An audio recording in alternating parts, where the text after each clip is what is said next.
Thank you. Madam Chairman, Congressman Swalwell. The amendment is not adopted.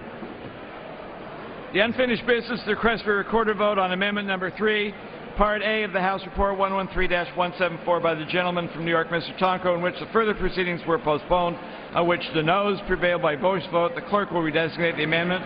Amendment Number 3, printed in Part A of House Report Number 113-174, offered by Mr. Tonko of New York.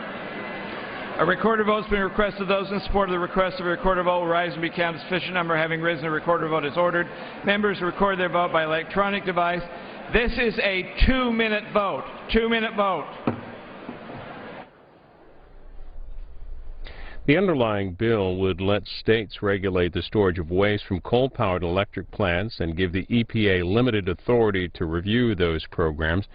This is an amendment by Paul Tonko of New York, which would require the EPA to find a state coal combustion residual permit program deficient if its implementation threatens human health or the environment in any other state. It's a 2-minute vote.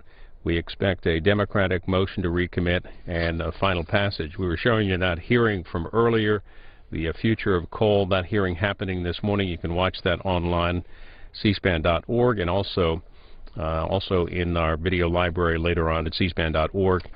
And a couple other hearings happening today on Capitol Hill. Yesterday, the House passed the defense spending bill for 2014. In that was an amendment that defunded military aid to Egypt. There's a hearing underway now looking at the situation in Egypt, and that's underway, and that also available online at cspan.org. Over on C-SPAN 3 right now, a hearing for the Deputy Homeland Security Secretary, the nominee Alejandro Mayorkas, and the Associated Press is reporting that Senator Tom Coburn of Oklahoma is boycotting that hearing. He's citing an investigation into the nominee's role in helping a politically connected company get a foreign investor visa. That from the Associated Press. That hearing's just starting, and it's live now on C-SPAN 3.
The amendment is 239. The amendment is not adopted. Question is on the committee amendment in the nature of a substitute's amendment. Those in favor, please say aye. Those opposed say no. The ayes have it. The amendment is adopted. Accordingly, under the rule, the committee rises.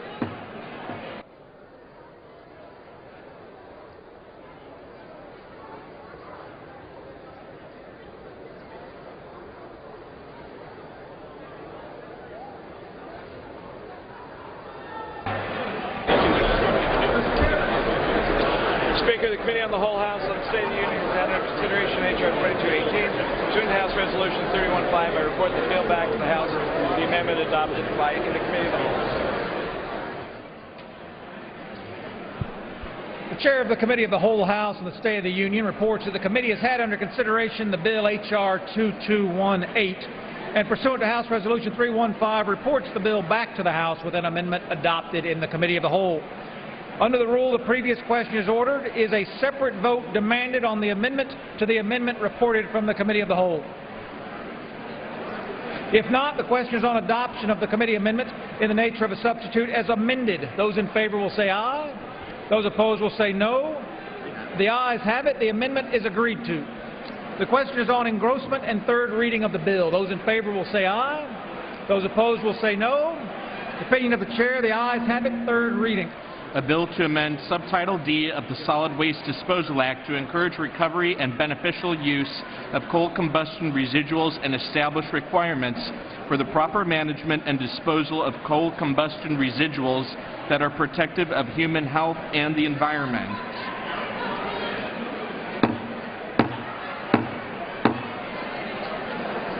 The House will come to order. The Chair would ask all members to please take their conversations from the floor.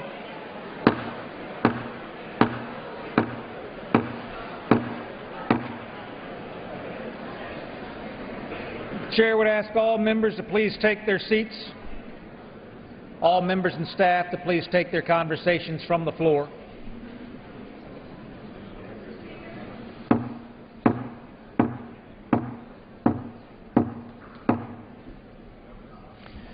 Chair would ask all members who have flights to please take their seats. Please take their conversations from the floor.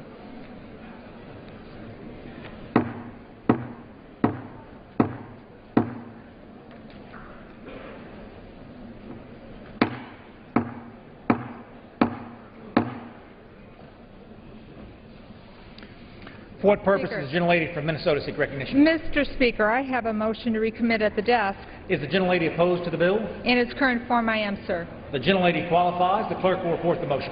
Ms. McCollum of Minnesota moves to recommit the bill H.R. 2218 to the Committee on Energy and Commerce with instructions to report the same back to the House forthwith with the following amendment.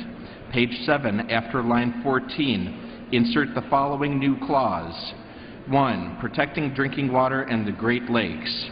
The implementing agency shall require that all wet disposal structures meet criteria for design, construction, operation, and maintenance sufficient to prevent contamination of groundwater and sources of drinking water, including the Great Lakes. Gentleman from Illinois. Order against the motion to recommit. Point of order is reserved. Again, the Chair would respectfully ask all members to please take their conversations from the floor. Please take their seats, as the gentlelady from Minnesota deserves to be heard. Thank you, Mr. Speaker. The gentlelady will suspend for just one more minute. The gentlelady from Minnesota is recognized. Thank you, Mr. Speaker. This is the final amendment to the bill, which does not kill the bill or send it back to committee. If adopted, it will immediately proceed to final passage as amended. This bill is about coal ash. Coal ash is a toxic substance. It contains lead, selenium, mercury, cadmium, and arsenic. Coal ash is a deadly poison, and it must be kept out of America's drinking water. This bill needlessly puts millions of Americans at risk by doing nothing to prevent coal ash from contaminating groundwater, surface water, and the greatest supply of fresh water on the earth, the Great Lakes. The Great Lakes provide drinking water to more than 30 million people. Over 1.5 million jobs are connected. The gentleman is correct. The gentlelady from Minnesota will suspend until the House comes to order. The House would again ask all members to please take their conversations from the floor. Irrespective of the member's conversation, would ask those members to take their seats so that the gentlelady can be heard.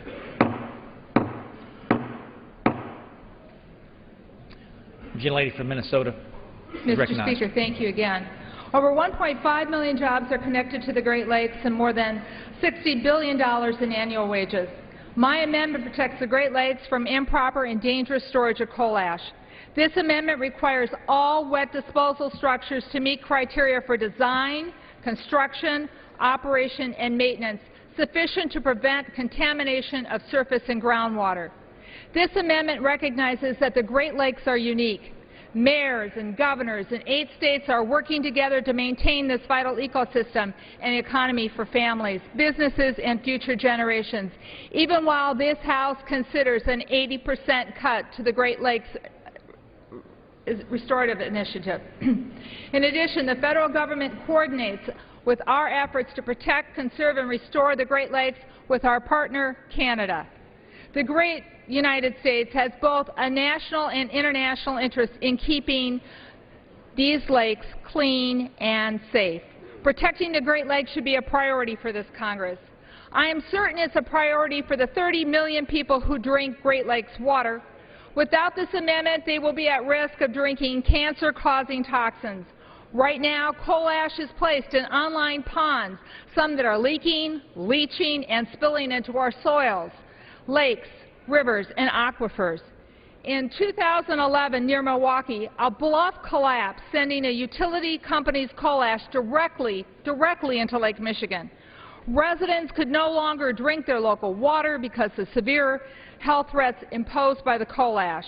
Should a utility company be able to store tons and tons of coal ash in an unregulated ravine? The answer is simply no.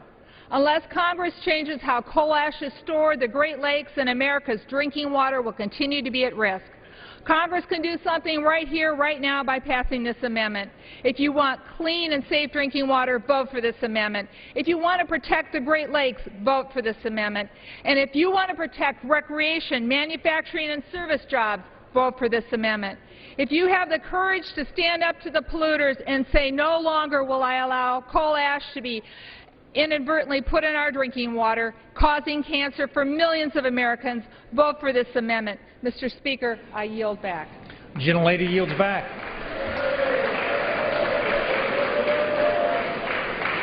For what purposes? The gentleman from Illinois rise. Mr. Speaker, I withdraw my point of order and claim time in opposition. The point of order is withdrawn. The House will be in order before the gentleman from Illinois is recognized for 5 minutes.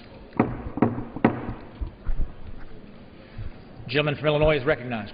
Mr. Speaker, the basic premise of this bill is that the federal government can set safety standards and the states can enforce it. So I'm going to turn reject the motion to instruct. I'm going to turn my comments to people who live in the coal areas of our country. Coal is just not a commodity product. It's really a way of lifestyle if you live in coal country. I'm a fourth-generation Lithuanian immigration family. My great-grandfather went directly into the coal fields. My grandfather went into the coal mines at age 10. He performed the job of a trapper. In my hometown of Collins, Illinois, we have Miners Theater. In the community up north, we have Miners Park. And in Gillespie, Illinois, we have Black Diamond Days. Coal is a culture. Coal is who we are. And that's why I really appreciate my colleagues from West Virginia, David McKinley and Shelley Moore Capital. There are some states in this union that coal is their only job. And that's why they fight and they stand up for coal. I remember being with the late Senator Byrd on a rally in the mall, on a rally to save coal jobs. He held up his hand. He says, there's coal in these veins. This is Senator Byrd. There's coal in these veins. My colleagues and my friends, that's how we feel in coal-producing states in this country. It is part of who we are. It is our culture. Now, don't think this is a passé debate. There's a young Iraqi vet named Jimmy Rose. You may have seen him. He's 32 years old. He's also a coal miner. He's competing on America's Got Talent. And you know what his song is? His song is, "Coal Keeps the Lights On." He talks about feeding his family. He talks about putting clothes on in the family household. He talks about that's their livelihood, that's their culture. It's an impassioned ballot for areas of our country that feel under attack, left behind, attacked by this administration. Mayor Deeds from McLeansboro, Illinois is having a new coal's opening up. Coal is keeping the lights on in the small communities and the shops and stores for a community that's kind of been left behind for 40 years. He's excited about the jobs and the tax base that's coming because of coal. I'm asking you, my colleagues, to stand up for coal, because coal keeps the lights on. I request that you reject this amendment and support the underlining bill, and I yield back the balance of my time. The gentleman yields back. Without objection, the previous question is ordered. The question is on the motion to recommit. All those in favor will say aye. Aye. All those opposed will say no. In the opinion of the chair, the noes have it. Mr. Speaker, I request a recorded vote, please. The gentlelady from Minnesota requests a recorded vote. A recorded vote is requested. Those favoring a recorded vote will rise. A sufficient number having arisen, a recorded vote is ordered. Members will record their vote by electronic device. Pursuant to Clause 8 and Clause 9 of Rule 20, this 5-minute vote on the motion to recommit will be followed by 5-minute votes on the question on passage of the bill, if ordered, and the question on agreeing to the Speaker's approval of the journal, if ordered. This is a 5-minute vote. This is the Democratic motion to recommit, last chance to change the bill before final passage. It's a bill that would regulate the storage of waste from coal-powered electric plants and give the EPA limited authority to review those programs. This motion to recommit vote is 5 minutes, and final passage vote is next. Also going on at this hour is the weekly briefing by the Democratic leader, Nancy Pelosi. She was asked about former Representative Anthony Weiner and his run for mayor in New York, and also former Representative Bob Filner, mayor of San Diego. Here's what she had to say. I think I've spoken and acted in terms of Anthony Weiner, in terms of when he was in the Congress of the United States. In his case, in the case of Mayor Filner, clearly they have both admitted they need therapy. I think maybe that therapy could better be accomplished in private. Do you stay in the race? That's up to the people of New York. Yes. Next week it looks like the House is going to take up this. Let me just say before I leave that, let me be very clear. The conduct of some of these people that we're talking about here is reprehensible. It is so disrespectful of women. And what's really stunning about it is they don't even realize it. You know, they don't have a clue. And it is really, if they're clueless, get a clue. If they need therapy, do it in private. Yes, sir. So next week it looks like the House. Democratic leader Nancy Pelosi, within the hour, you can see all of that briefing online at cspan.org. The House is wrapping up work on a bill that would allow states to regulate the storage of waste from coal-powered electric plants. This is the Democratic motion to recommit, and the final passage vote is next. The House is not set to be in tomorrow. Meanwhile, in the Senate, they have a vote set for about an hour from now, 12:30 Eastern. They will vote on the confirmation of the nomination of Derek Anthony West to be Associate Attorney General. President Obama out of Washington today in Jacksonville. He will be speaking again on jobs and the economy. You'll be able to see that online later at cspan.org. He is in Jacksonville, Florida.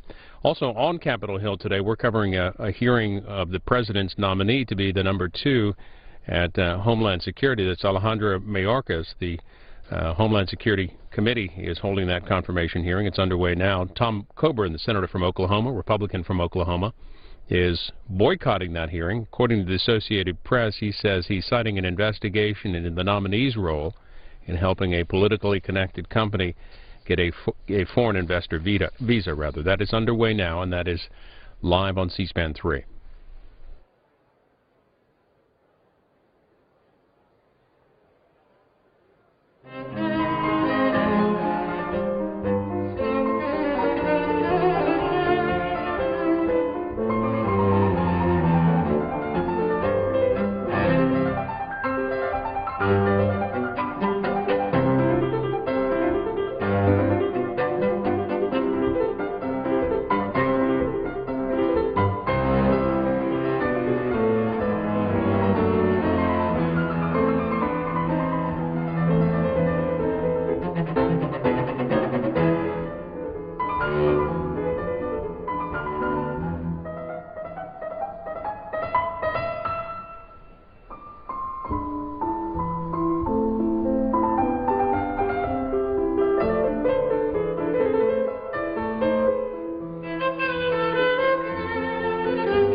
voting present.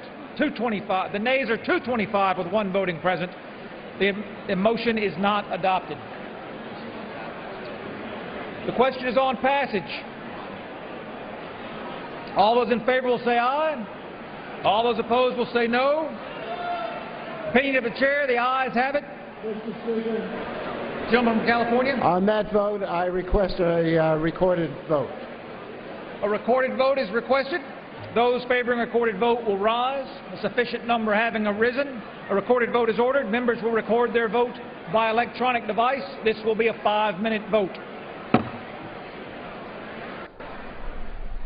It's the final passage vote on a bill that would limit the Environmental Protection Agency's authority to regulate coal ash, a byproduct of burning coal used as a raw material in cement and asphalt.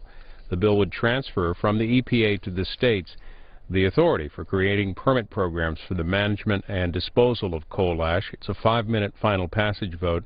CQ writes that the catalyst for addressing the issue was the 2008 spill from a Tennessee impoundment pond that contaminated rivers with gray slurry and highlighted the missing regulatory framework for power plant waste. 5-minute vote. That should do it for legislative work in the House today. They're not scheduled to be in tomorrow.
On this vote, the ayes are 265, the nays are 155. The ayes have it. The bill is passed without objection. The motion to reconsider is laid upon the table.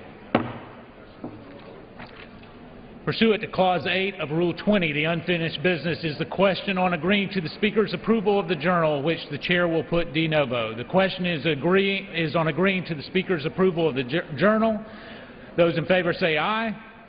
Those opposed, no. In the opinion of the chairs, the ayes have it, and the Journal stands approved.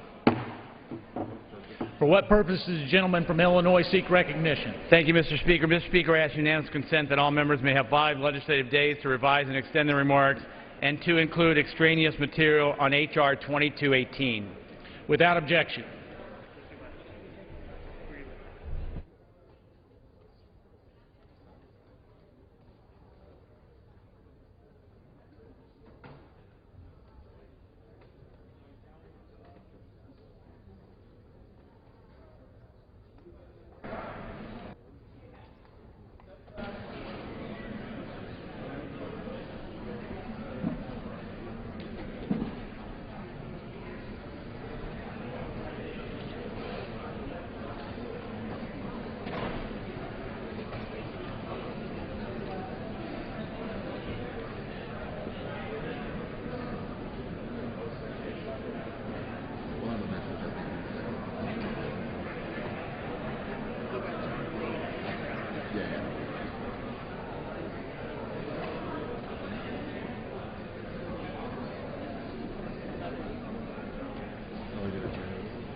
The Chair will receive a message. Mr. Speaker, a message from the Senate. Mr. Speaker, Madam Secretary. I have been directed by the Senate to inform the House that the Senate has passed H.R. 1092 to designate the Air Route Traffic Control Center located in Nashua, New Hampshire as the Patricia Clark Boston Air Route Traffic Control Center.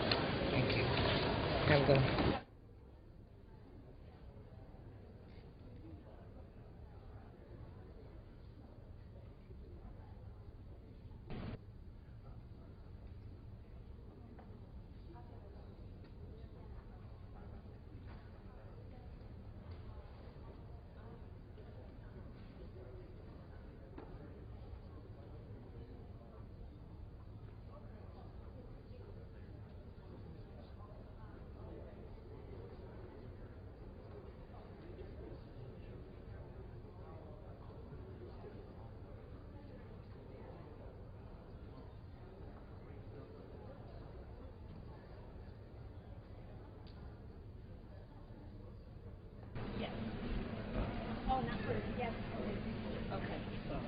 May we have one? And as far as you know, Mr. Cantor has it? We reminded the members about addressing the remarks to the chair. At some point, we may ask you to read that.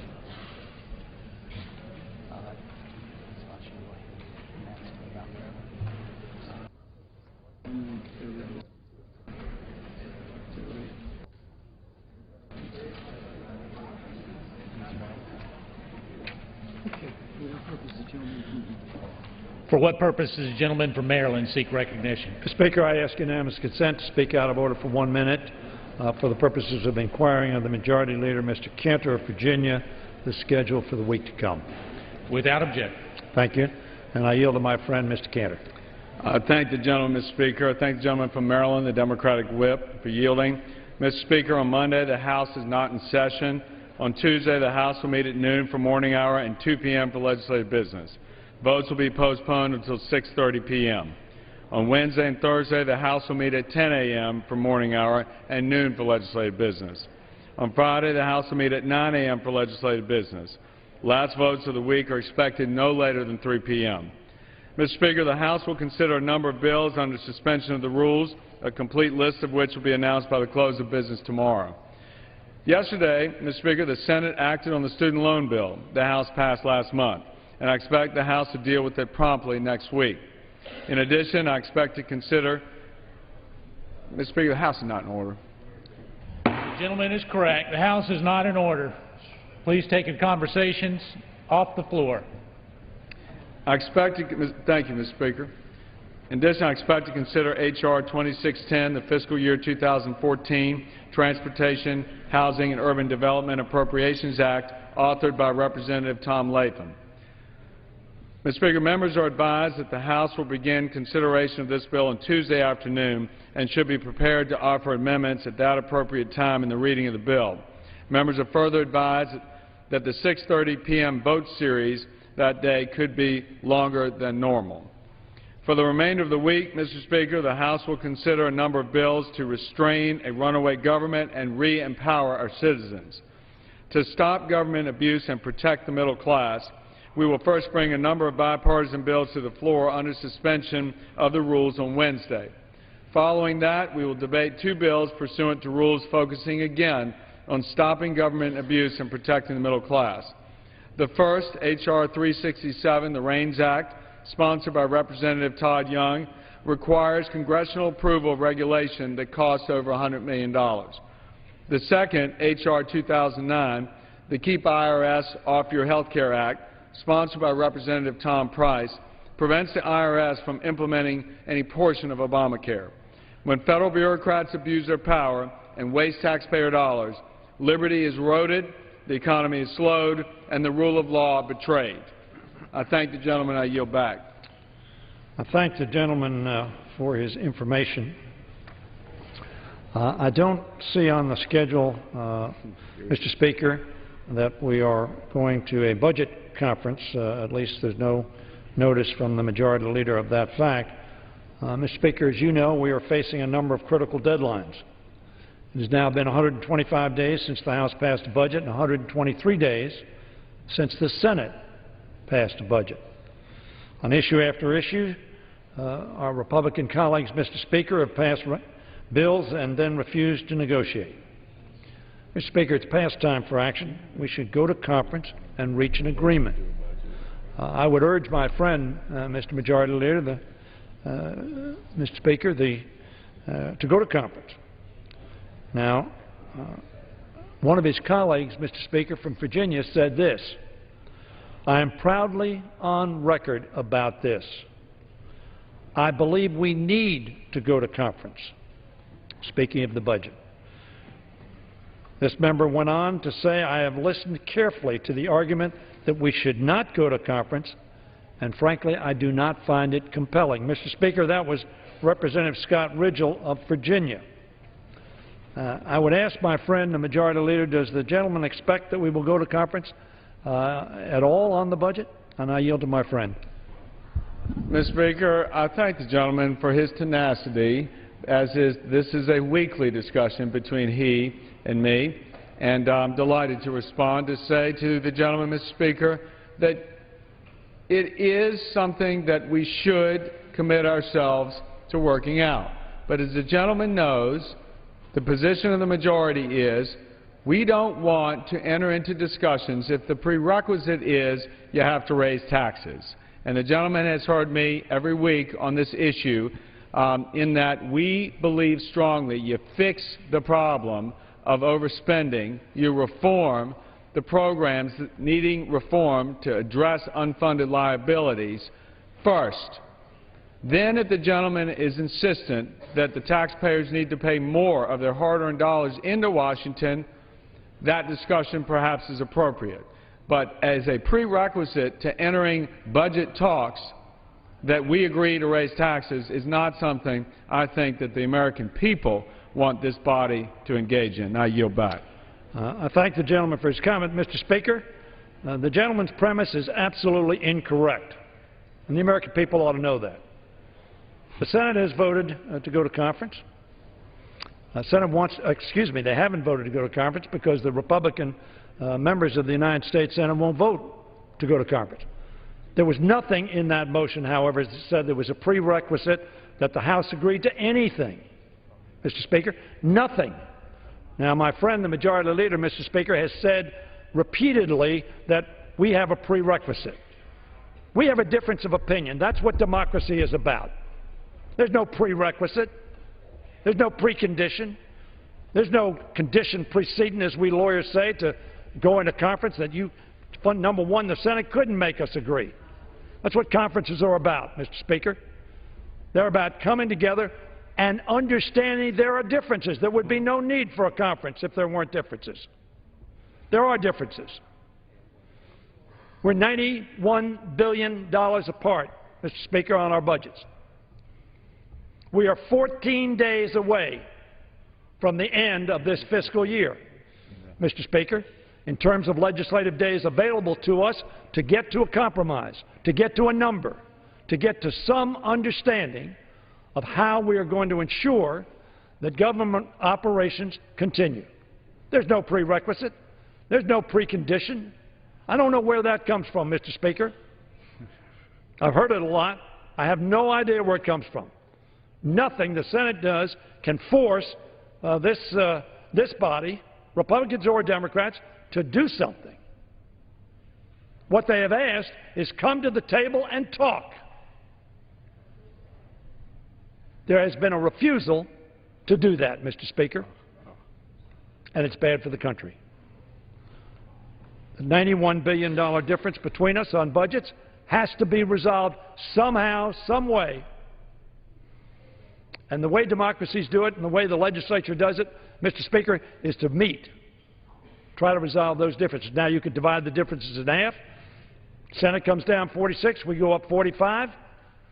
My own view is Mr. Ryan believes there's nothing that he will agree to. I'll get to that a little later, Mr. Speaker. That's why we're not going to conference. And he said so in the paper. Didn't say it about the conference, but I'll get to his quote in just a second. Now, let me ask the gentleman, the Majority Leader, Mr. Speaker, mentioned that the THUD appropriation bill is on the floor next week. So far, Mr. Speaker, we are now essentially going to be at the end of the session before the August break, coming next week on Friday, and we've done 4 appropriation bills. The House THUD bill, of which the Majority Leader speaks, Mr. Speaker, is 17% below the Budget Control Act that we agreed on. Not only that, Mr. Speaker, it's 9% below the sequester level. Now, we're not going to vote for it, Mr. Speaker. We believe it badly underfunds transportation, housing, infrastructure in this country. But this performance makes some sense considering the lack of regular order. We talk about regular order, we don't follow it. Going to conference is regular order. It doesn't change the fact, however, that we just have 14 days left to go and that we need to reach agreement. And I will tell my friend, the Majority Leader, Mr. Speaker, that we are willing to work together. We have been willing to compromise. We have compromised.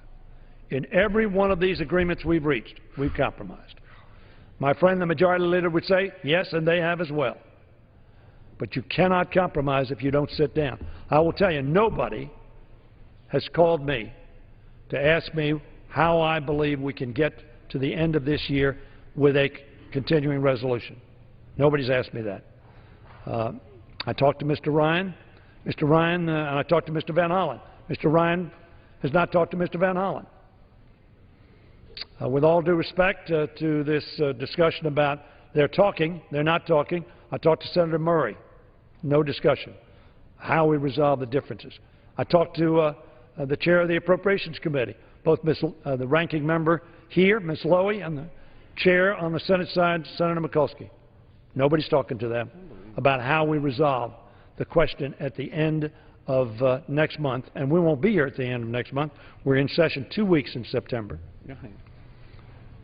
I want to use a quote, but we should not pass a continuing resolution, and I will not vote for a continuing resolution unless we talk about preconditions for going to conference, talk about preconditions, talk about demands and ultimatums.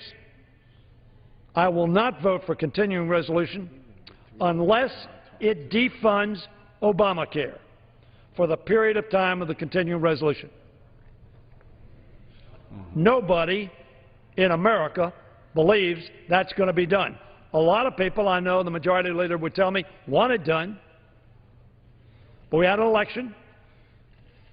President won. He won't sign the defunding of Obamacare because he believes it's in the best interest of the health of our people and the welfare of our country. And yes, even job creation and economic growth. But Mark Rubio says he won't vote for a continuing resolution unless it does something that's not going to happen. The majority leader, Mr. Speaker, said they weren't going to go to conference. Another ultimatum, unless the Senate abandoned its point of view. The Senate has a right to its point of view. We have a right to our point of view. We need to discuss it. That's the way you get things done in democracy, Mr. Speaker. Mr. Speaker, I want to ask the majority leader, does the gentleman expect that we will go to conference at all, at any time, on the budget? And I yield to my friend. Mr. Speaker, I thank the gentleman for yielding, appreciate his question, and also just would note for the record that I believe, if I have my facts correct, that during the time that the gentleman was in majority last, the last Congress, I think it was 111th, 48 times there was a avoidance of going to conference. So all of a sudden now the gentleman says that that's the panacea. So I would tell the gentleman, and given his litany of examples of who's talking to whom around here, there is a lot of talk about how we resolve our differences. In fact, I do know that Chairman Ryan is talking with Chairman Murray across the Capitol about how we go forward. But I would underscore again to the gentleman that it is not our intention to discuss taking more hard-earned taxpayer dollars from Americans while we have not fixed the problem they expect us to fix. I'd also say to the gentleman, as far as appropriations bills are concerned, he is correct. I did announce that the THUD bill will be coming to the floor next week, and it will be the fifth bill that we will do prior to the August work period. And I would remind the gentleman that when he was last in the position of the majority, the appropriations bills did not come to the floor under an open process. In fact, there were structured rules on every one, if, again, my memory serves me well, and much easier to shut out diverse opinion. But instead, the Speaker has, this Congress, insisted that we have an open process and allow for robust debate on some of the very difficult issues. And the gentleman knows we have been true to that word.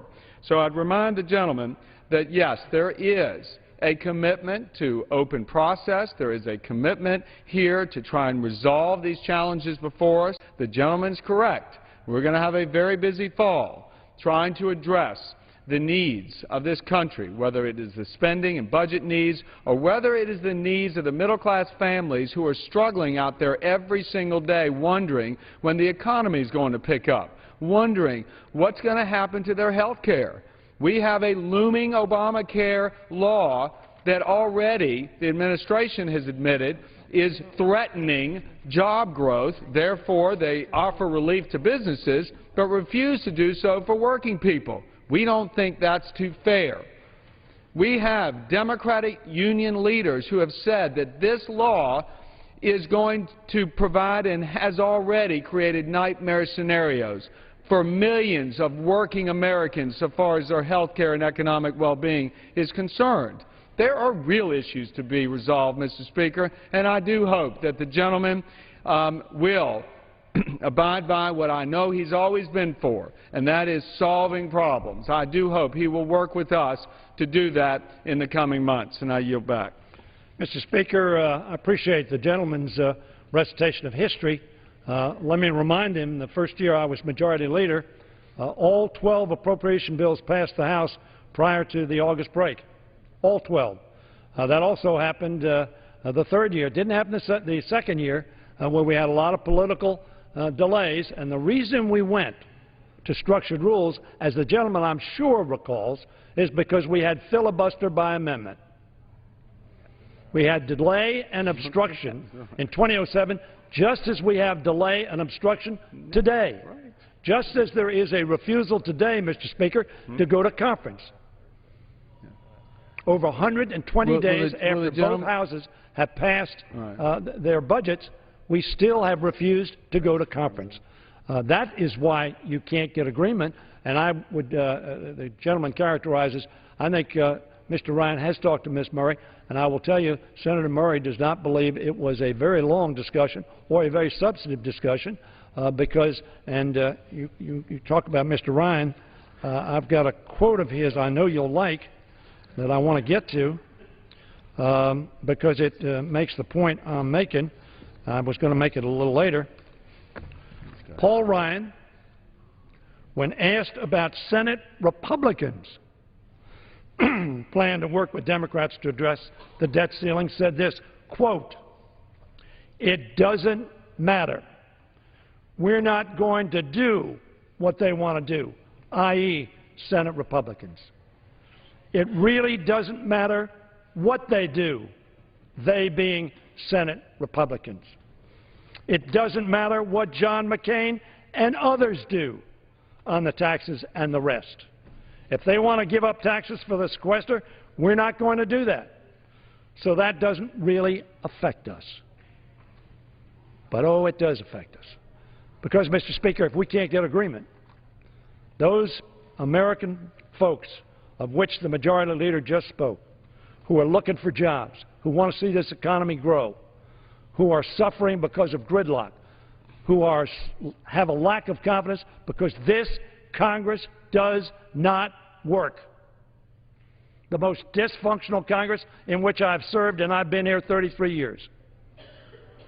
The least productive Congress in which I've served. Mr. Speaker, that's what we need to be doing. Mike Lee, another Republican, Mr. Speaker, in the Senate, talking about trying to get to agreement. If Republicans in both houses simply refuse, this is their strategy, Mr. Speaker, if Republicans in both houses simply refuse to vote for any continuing resolution that contains further funding for further enforcement of Obamacare, I understand the gentleman's opposed to it. He was opposed to it before the election. Mr. Romney was opposed to it. We had an election. You didn't win that argument at the national level. Mr. Speaker, I say that Mr. Obama won that argument.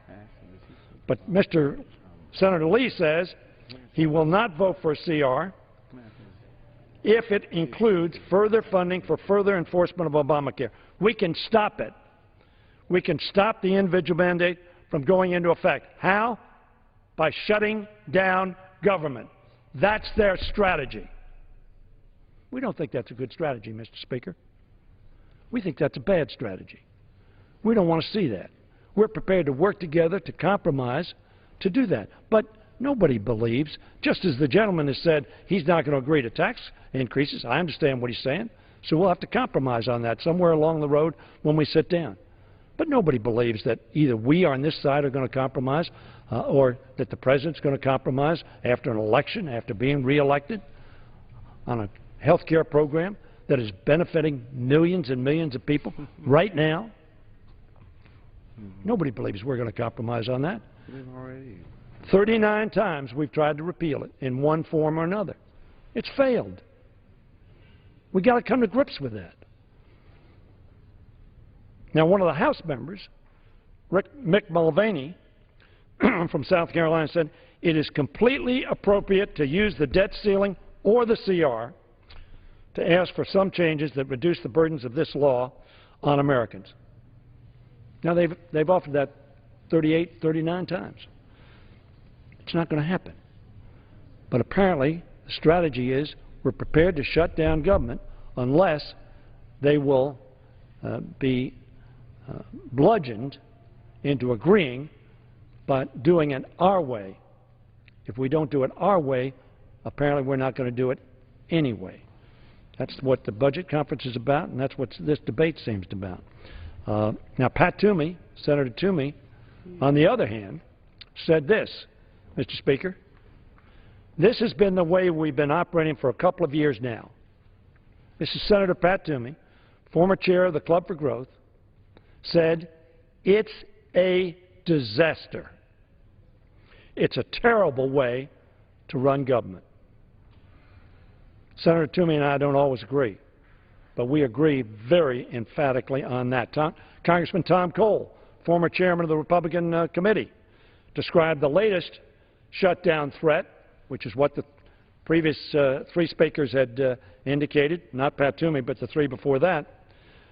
Tom Cole described the latest shutdown threat as, quote, the political equivalent of throwing a temper tantrum. That's Tom Cole, chairman of the Republican Campaign Committee, Mr. Speaker, not me. We need to get past this, you won't do this, I won't do that, and figure out what we will do, I say to my friend, the Majority Leader. And we have 14 days to do it. We haven't gotten it done yet. And frankly, we have nothing on the calendar for next week that shows that we're moving towards that end.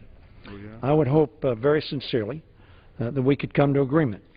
And we're not going to come to agreement on something that was so hard fought for the last 5 years. We know that. We know you're probably not going to raise taxes, I tell my friend the Majority Leader, Mr. Speaker. But the fact of the matter is that we need to come to agreement. Americans expect us to come to agreement.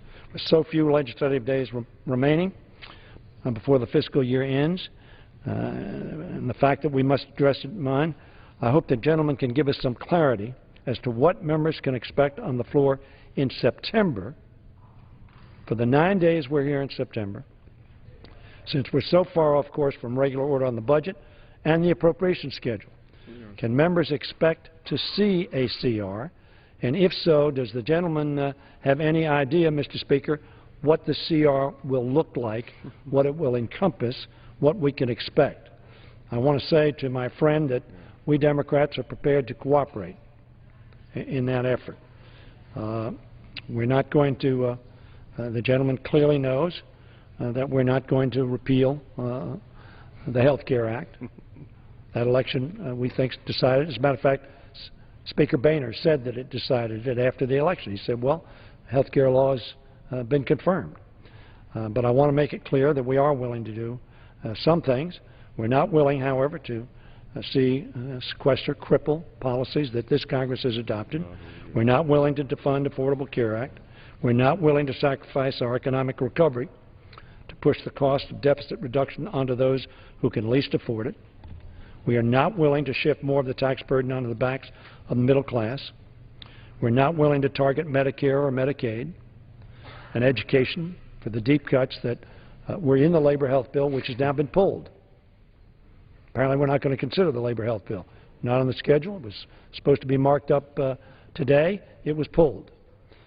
So I say to the gentleman, Mr. Speaker, that he should and his colleagues be willing to compromise in the few legislative days we have remaining. And if he is, he will have a willing partner in me and in Democrats, because we believe we need to come to an agreement.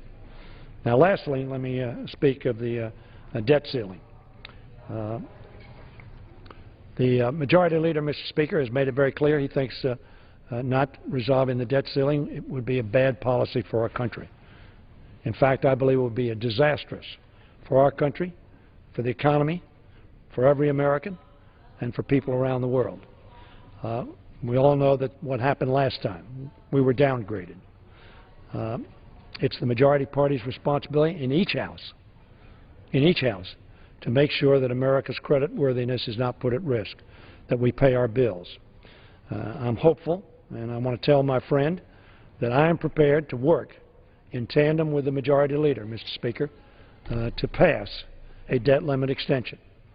We will do so in an equal way so that whatever political consequences there are, we will take them together to do what the Majority Leader, Mr. Speaker, and the Speaker, and Mr. McConnell, the Leader in the Senate, have said is the responsible thing to do. We're prepared to take half of that responsibility with them. We would hope that they would join us in that effort. Senator McCain has said that some of my, and I quote, some of my Republican colleagues are already saying we won't raise the debt limit again unless there's repeal of Obamacare. Senator McCain said, I'd love to repeal Obamacare. He agrees with the Majority Leader, Mr. Speaker. But he goes on to say, but I promise you, that's not going to happen on the debt limit. The President's made it very clear it's not going to happen. We've made it very clear it's not going to happen. So some would like to, going on with Senator McCain's quote, so some would like to set up another one of these shut down the government threats. And most Americans are really tired of those kinds of shenanigans here in Washington. That's Senator McCain. I've quoted Senator Toomey and Senator McCain, who believe that we need to come to agreement. I've also, unfortunately, quoted Congressman Ryan, who says he doesn't care what Senator McCain thinks, who, of course, was a candidate for president on the Republican ticket just a few years ago. Mr. Speaker, I want to ask the Majority Leader whether he expects we'll take an up or down vote on a clean debt limit extension when we return in September. And I yield to my friend. I would say